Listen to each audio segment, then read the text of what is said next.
A mother in Sweden has been arrested after allegedly locking her son, now 41, in an apartment since he was just 12 or 13 years old. The investigation is still ongoing and the mother has pleaded not guilty to the charges, which includes illegal deprivation of liberty and causing bodily harm. The man has since been taken to hospital with non-life-threatening injuries after a relative was able to break into their home and discover her long-lost cousin. Although this is quite a heartbreaking story, thankfully it seems after 28 years of being locked up, the unidentified man is finally going to be able to live freely. We got a lot to cover today on InformOverload, so kick back and relax, but before you do, make sure to hit that like button as it really helps us out. As previously mentioned, the investigation is still ongoing, and it seems they've yet to release the names of the parties involved, but here's what we do know. Swedish publication Expressen were the first to break the news of the man who was found by a relative. Reports are claiming that the man was originally taken out of middle school when he was either 12 or 13 years old by his mother. From that point on, for reasons unknown, she then held him captive in their flat, where he spent the next 28 years of his life. One of their neighbors told an outlet she recently saw the man at a grocery store a few months back, and he told her, I quote, "I know who you are, you're my neighbor." Other than that, most neighbors claim they hadn't seen the man for years, and his mother tended to keep to herself quite often,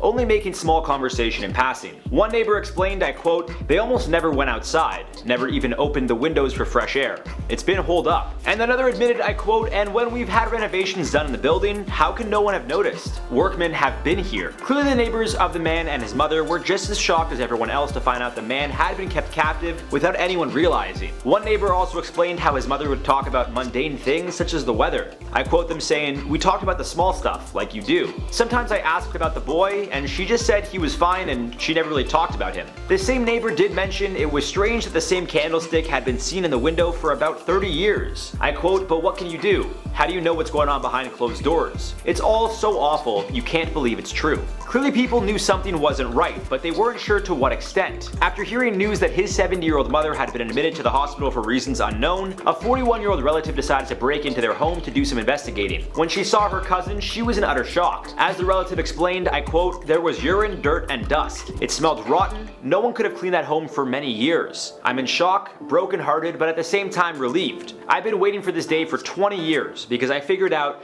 that she was totally controlling his life, but I never imagined the extent of it. I knew he was there and that he must be scared because his mother was his only sense of security, and now she was gone. She stole his life from him and manipulated the people around her in order to keep her secret. I'm just thankful that he got help and is going to survive." When she first found him, reports claim he had teeth missing, infected sores on his legs, and he could barely walk or speak. Clearly malnourished, his relative phoned the authorities who took over from there. While in hospital, doctors notified the police of the situation, who then arrested his mother. Another local outlet, SVT, claims that according to the relative, I quote, "The story is based on the mother losing a child at an early age. The mother felt bad after this, and when she later gave birth to another son, he got the same name as the child who had died." The Swedish publication goes on to explain that following her devastating loss, the mother then became incredibly overprotective of her son and really just wanted her son that she lost back. The relative went on to explain that the family was dysfunctional. Although the man's mother denies any wrongdoing or crimes, it seems quite evident she was holding her son captive all these years. Unfortunately, he won't be able to get those years of his life back, but there is definitely a part of me that is at peace knowing he is finally free from the living hell he has endured the past 28 years. As always, should any other news regarding the situation come out, we'll be sure to update you guys. Also be sure to check out our Instagram, where we also cover some news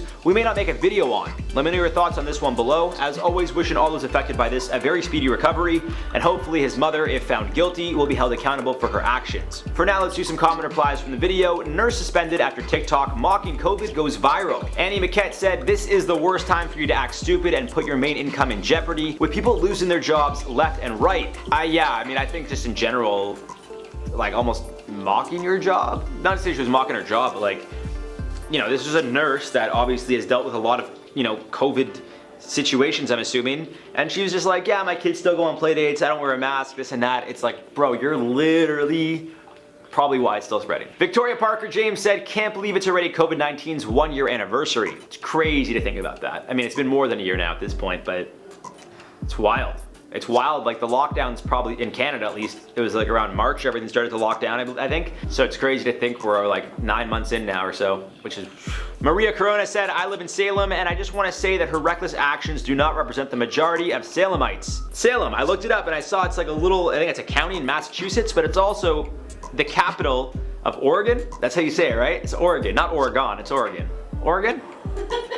I'm pretty sure it's Oregon. We'll go with Oregon. Anyways, guys, that's it for this one. I've been your host, Jared Bronstein. Hopefully we end this video on a little bit of a lighter note, because it is a pretty rough story, and again, wishing all those affected a very speedy recovery and all the best. We'll see you soon.